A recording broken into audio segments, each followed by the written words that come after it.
Good morning students. हमने पिछली class में द्रव अवस्था को कंप्लीट किया था। द्रव अवस्था की सामान्य विशेषताएं, उसके कुछ विशिष्ट गुणों के बारे में पढ़ा था, जैसे उसका वाष्प दाब, श्यानता और पृष्ठ तनाव। आज हम पदार्थ की गैसीय अवस्था के बारे में अध्ययन करेंगे। उसकी सामान्य विशेषताएं तो हम पहले पढ़ चुके हैं, ठीक है। अब हम आगे गैसों के नियमों के बारे में संक्षिप्त जानकारी पढ़ेंगे। देखिए, गैसों के व्यवहार के बारे में सबसे पहले बॉयल नामक वैज्ञानिक ने अध्ययन किया और उसके बाद विभिन्न वैज्ञानिकों ने गैसों के व्यवहार के बारे में, उनके भौतिक गुणों पर रिसर्च किए और अनेक नियम प्रतिपादित किए। आज हम गैसों के नियमों को पढ़ेंगे। नियमों के पढ़ने का तरीका हमारा क्या रहेगा? नियम, उसका गणितीय सूत्र। ओके, तो हमारा जो टॉपिक है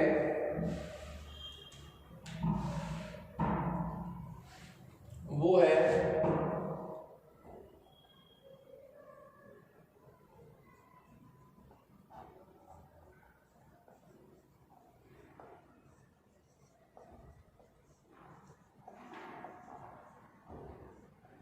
गैसों के नियम। गैसों के नियम। गैसों के नियम में हमारा प्रथम नियम है बॉयल नियम। बॉयल नियम क्या कह रहा है? देखिए कि स्थिर ताप पर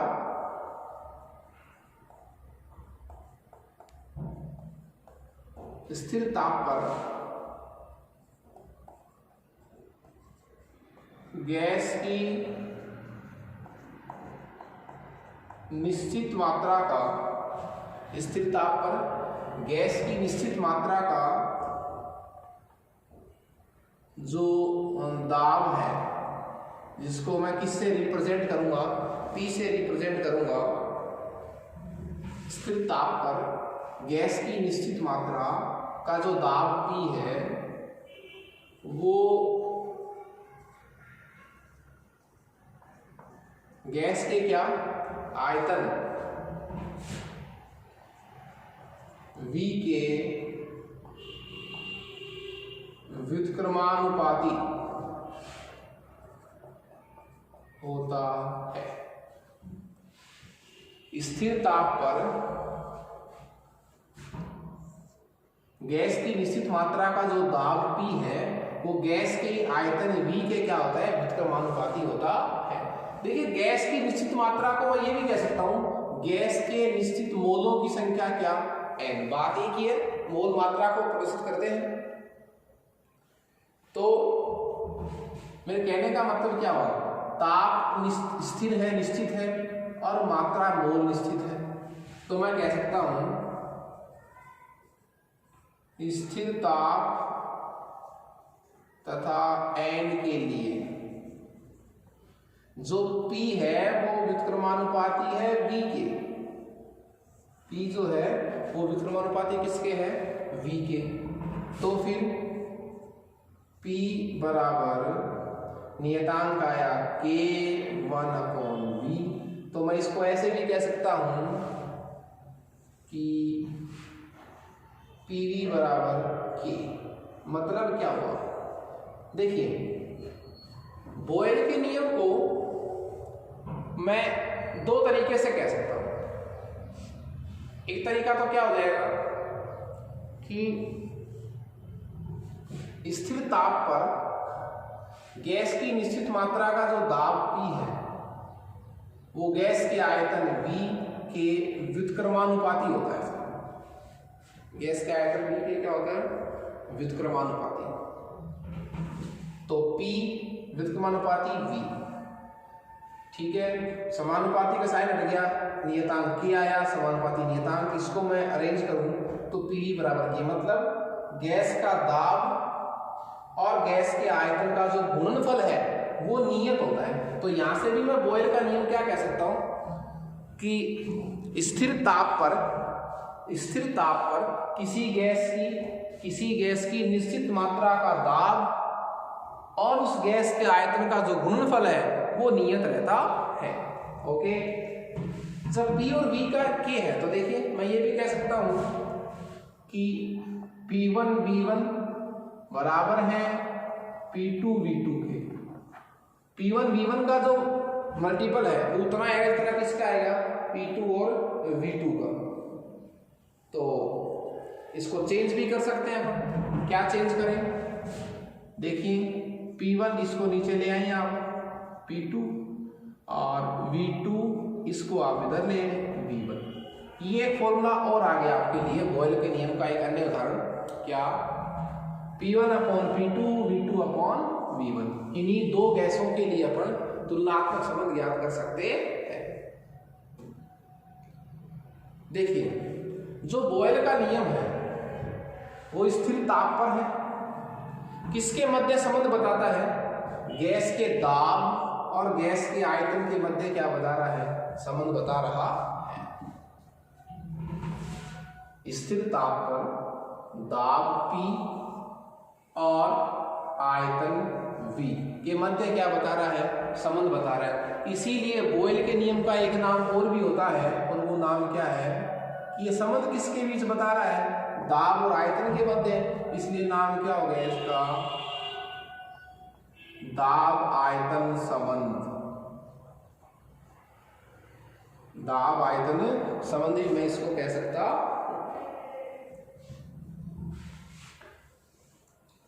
गैसों के नियमों में दूसरा नियम हम पढ़ने जा रहे हैं, वो है चार्ल्स का नियम।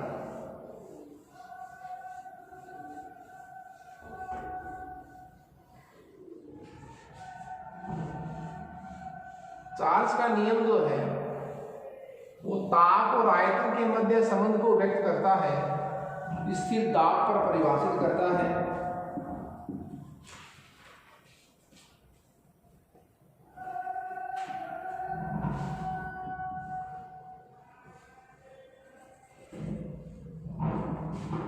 सेकंड जो नियम है वो है चार्ल्स का नियम। चार्ल्स का नियम। और चार्ल्स का नियम क्या कह रहा है हमें कि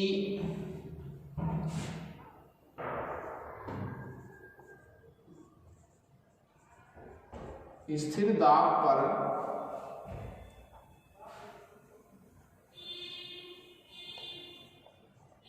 किसी गैस की निश्चित मात्रा, स्थिर दाब पर किसी गैस की निश्चित मात्रा का जो आयतन है, जिसको मैं किससे रिप्रेजेंट करूंगा? V से रिप्रेजेंट करूंगा। स्थिर दाब पर किसी गैस की निश्चित मात्रा का जो आयतन V है, उसके किसके? गैस के ताप के, उसके परम ताप के क्या होता है? समानुपाती होता है। उसके परम ताप के क्या होता है? समानुपाती होता है। तो मैं कह सकता हूं निश्चित मात्रा का मतलब क्या है? मोल की संख्या में निश्चित है। तो कह सकता हूं स्थिर P तथा N के लिए, स्थिर P तथा किसके लिए? N के लिए। स्थिर P तथा N के लिए मैं ये कह सकता हूं V समानुपाती T। V समानुपाती T, समानुपाती का साइन हटाएंगे आप, V बराबर KT। इसी को मैं कैसे लिख सकता हूं? कैसे लिख सकता हूं इसको मैं? इस वाले फॉर्मूले से V अपॉन T बराबर K।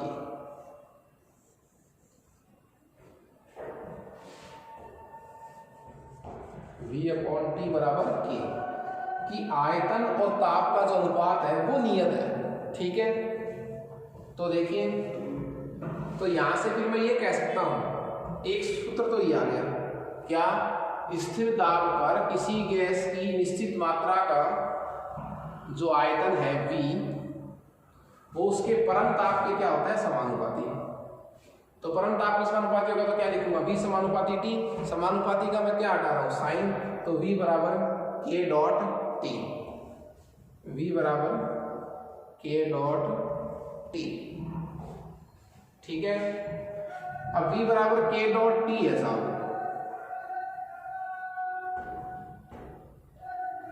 V बराबर K डॉट क्या है, T। तो T को इधर ले आए तो बराबर हो गया V अपॉन T, और बराबर क्या आ गया, K।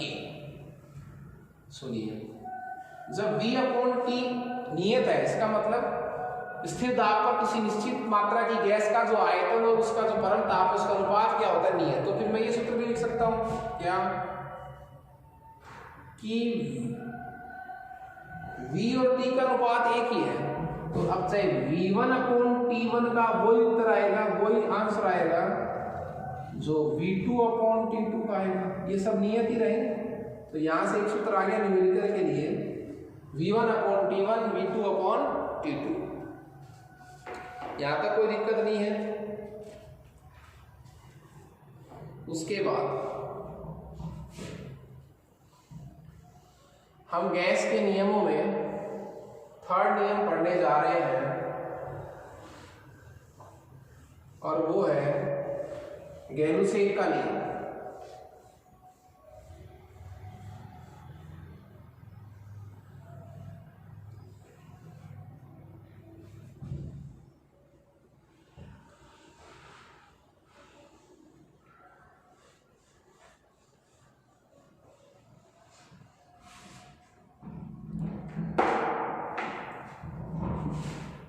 तो थर्ड हमारे पास है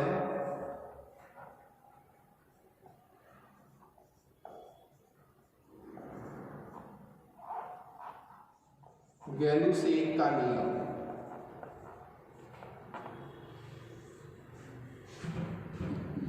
देखिए गैलुसेक का नियम क्या कह रहा है, ये स्थिर आयतन पर संबंध है।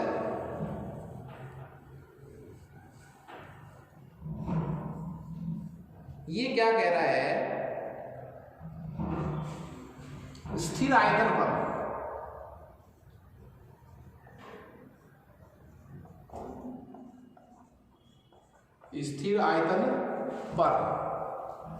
स्थिर आयतन पर किसी निश्चित मात्रा, स्थिर आयतन पर किसी निश्चित मात्रा की गैस का जो दाब है, कौन, P, जो दाब क्या है, P है, वो ताप T के समानुपाती, ताप क्या होता है, T के समानुपाती होता है। स्थिर आयतन पर किसी निश्चित मात्रा की गैस का जो दाब है P, वो ताप T के क्या होता है, समानुपाती होता है। अब चूंकि स्थिर आयतन पर है, तो इस संबंध, स्थिर आयतन पर किसके मध्य संबंध बता रहा है, गैस के दाब और गैस के ताप। तो इसका भी एक अलग नाम हो जाएगा, क्या, ये हो गया ताप दाब संबंध, ठीक है। तो सीधा क्या कहूंगा भाई, P समानुपाती T। लेकिन P समानुपाती T कब होगा, उसकी कंडीशन क्या है, वो है स्थिर V, आयतन फिक्स हो और N फिक्स हो, N A लिए, तभी ये रूल क्या है बताओ, सही माना जाएगा। ओके, इसको मैं ऐसे भी लिख सकता हूं, P बराबर KT, तो ऐसे लिख सकता हूं, T को नीचे ले आओ आप, P अपॉन T बराबर K। क्लियर है, ये था गैलुसेक का नियम, जिसको ताप दाब संबंध भी कहते हैं।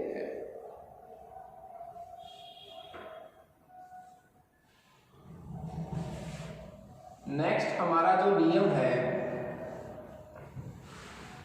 वो है आवोगाद्रो नियम।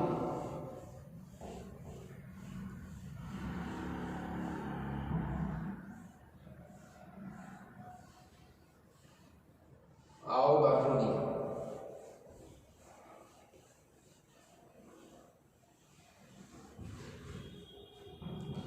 देखिए, जो आवोगाद्रो नियम है उसमें हम ये कहेंगे कि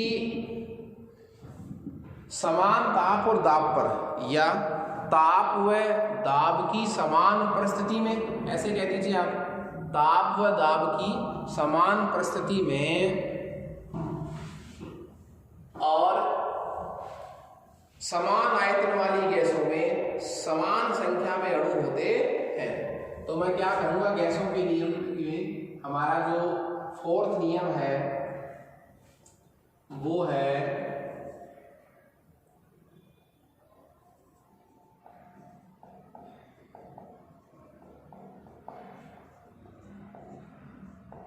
आवोगाद्रो नियम। वो क्या है? आवोगाद्रो नियम। और आवोगाद्रो नियम जो है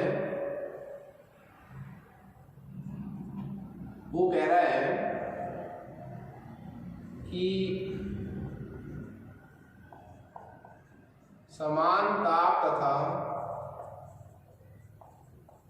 दाब पर, समान ताप और दाब पर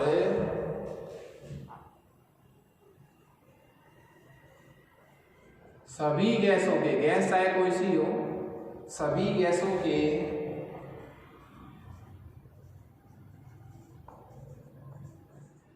समान आयतन में, समान ताप तथा दाब पर सभी गैसों के समान आयतन में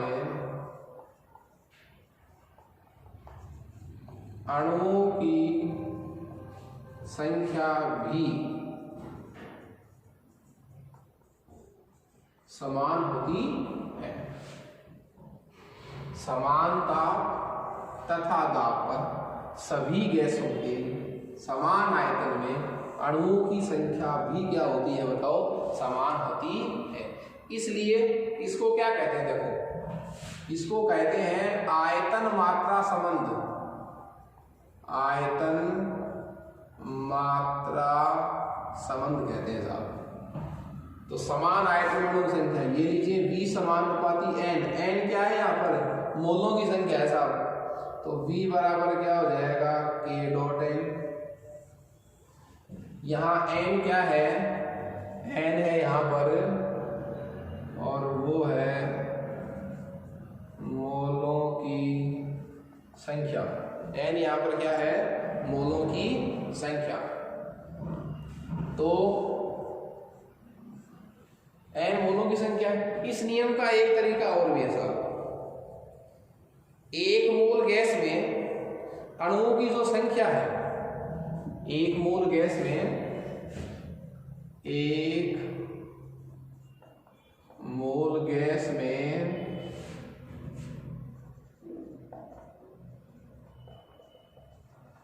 अणुओं की जो संख्या है वो निश्चित कर दी गई है साहब। और वो कितनी? 6.023 इंटू 10⁻23। एक मोल गैस में अणुओं की संख्या समान ही होती है, चाहे वो कैसी भी गैस हो।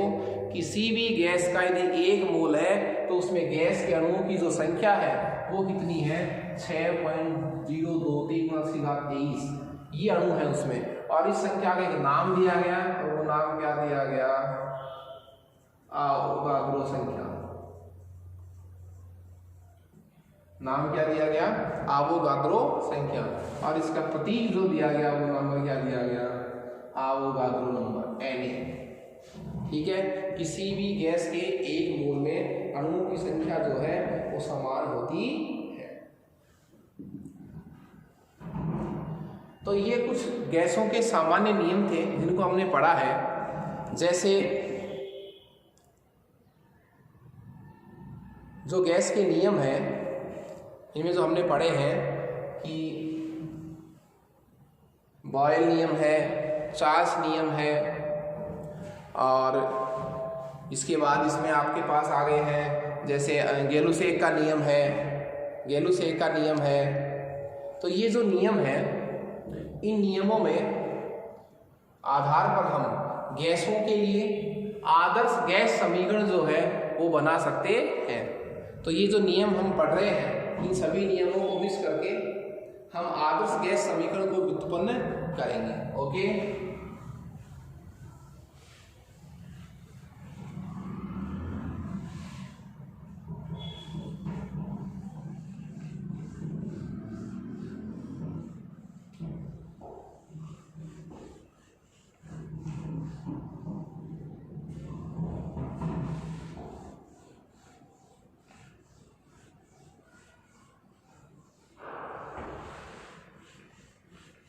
हाँ जी, देखिए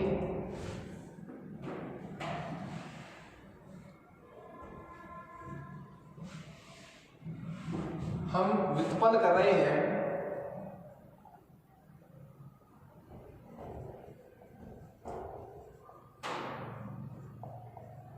आदर्श गैस समीकरण, आदर्श गैस समीकरण। देखिए 3 नियम हमने पढ़े हैं। सबसे पहले क्या पढ़ा था? बॉयल नियम। बॉयल नियम क्या कह रहा है? V व्युत्क्रमानुपाती है P के बाद एक ही है, P व्युत्क्रमानुपाती है V के, या V व्युत्क्रमानुपाती है P के बाद एक ही, कह सकते हैं अपन समीकरण नंबर 1। ठीक है, थोड़ा सा इधर ले लीजिए। V व्युत्क्रमानुपाती है P के, समीकरण नंबर 1। चार्ल्स का नियम क्या कह रहा है?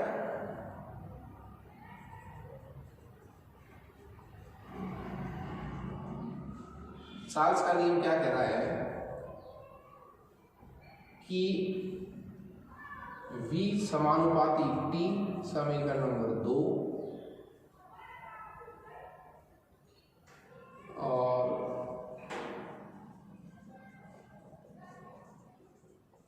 अवोगाद्रो नियम क्या कह रहा है? V समानुपाती A, समीकरण नंबर 3। कांस्टेंट क्या है वो अपन पहले पढ़ चुके हैं। बॉयल नियम में क्या कांस्टेंट है, चॉल्स नियम में क्या कांस्टेंट है, और अवोगाद्रो नियम में क्या कांस्टेंट है। ये 3 नियम हम पढ़, तीनों को मिला दीजिए। समीकरण 1, 2 और किससे? 3 से। तो क्या सूत्र आएगा हमारे पास? V समानुपाती N और T तो ऊपर है और P नीचे है, समीकरण नंबर 4।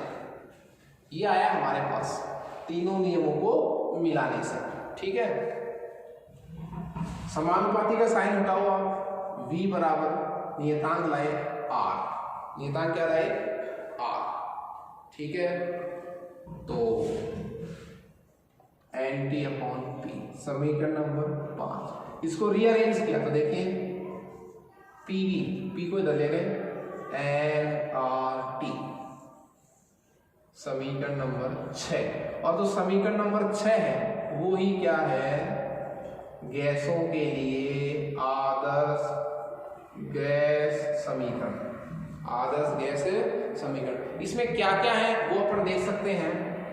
P गैस का दाब है, V गैस का आयतन है, N गैस के मोलों की संख्या है, ये नियतांक है, T गैस का ताप है। अब देखिए R क्या है, हमें इसके बारे में पढ़ना है। एक्चुअली R क्या है?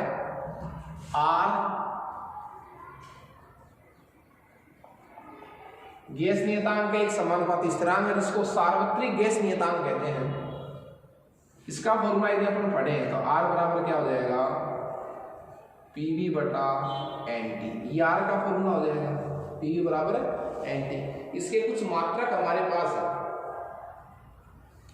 और जो मात्रक है वो हमारे पास है R के जो संख्यात्मक मान है 8.314 जूल प्रति केल्विन प्रति मोल। 8.314 जूल प्रति केल्विन प्रति मोल। ये मान हुआ किसका? आर गैस नियतांक। ठीक है, अब देखिए ये जो आदर्श गैस समीकरण है कि गैस की अवस्था का क्या करता है बताइए, वर्णन करता है, इसलिए इसको क्या कहते हैं? इसको अवस्था समीकरण भी कहते हैं। इसको क्या कहते हैं? अवस्था समीकरण। आर का जो संख्यात्मक मान है वो हमने एसआई पद्धति में लिखा आपके सामने। आप और इसको कई बार अंतर चेंज करके भी, इसको विनिमय करके भी चेंज कर सकते हैं, वो एक अलग बात है। ठीक है, यदि एन और आर फिक्स हो, यदि क्या फिक्स हो? एन और आर। क्या फिक्स हो? एन और आर। देखिए आपको पता है आर फिक्स है, गैस की मात्रा फिक्स है, तो फिक्स वाला ले लीजिए आप। तो समीकरण 5 से समीकरण 6 देख लीजिए। समीकरण 6 से देखो मैं ऐसे लिख सकता हूं क्या? पीवी अपॉन, इस टी को आप नीचे ले आइए, PV upon T, PV upon T. तो पीवी अपॉन टी हो गया ना, तो बराबर क्या हो जाएगा? N R. अब देखो एन फिक्स है, आर फिक्स है, तो पीवी अपॉन टी फिक्स हो गया।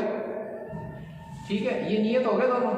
तो मैं ऐसे लिख सकता हूं इसके लिए P1 V1 अपॉन T1 वही आएगा जो क्या आएगा? P2 V2 upon T2। ये अवस्था समीकरण हो गया गैसों के लिए। तो मेरे कहने का मतलब ये हुआ कि गैसों का ये आदर्श गैस समीकरण है जो आदर्श व्यवहार की क्या करता है? व्याख्या करता है। तो आज हमने इस क्लास में गैस की सामान्य विशेषताएं और गैसों के नियमों के बारे में पढ़ा है। नेक्स्ट क्लास में अपन गैसों के द्रवीकरण की विधियों को पढ़ेंगे। Okay, thank you students.